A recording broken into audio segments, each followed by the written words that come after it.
মামলা জটিলতা নিরসনের পর প্রাথমিক বিদ্যালয় প্রধান শিক্ষক ও সহকারী শিক্ষক সহ প্রায় 50,000 শিক্ষক নিয়োগের উদ্যোগ নেওয়া হবে বলে জানিয়েছেন শিক্ষামন্ত্রী ডক্টর আ.ন.ম এহসানুল হক মিলন।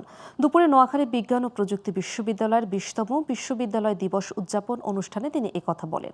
দুপুরে নবী প্রবীর শ্রেষ্ঠ শহীদ রুহুল আমিন অডিটোরিয়ামে উপাচার্য অধ্যাপক ডক্টর গোলাম রব্বানীর সভাপতিত্বে সভায় উপস্থিত ছিলেন সংসদ সদস্য মোহাম্মদ শাহজাহান ও Fakhrul Islam.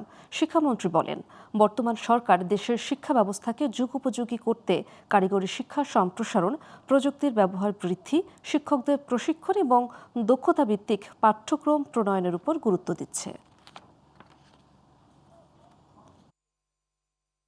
Innovation, creative, ICT এই ধরনের সাবজেক্টগুলোকে আমরা সবচেয়ে বেশি গুরুত্ব দিচ্ছি।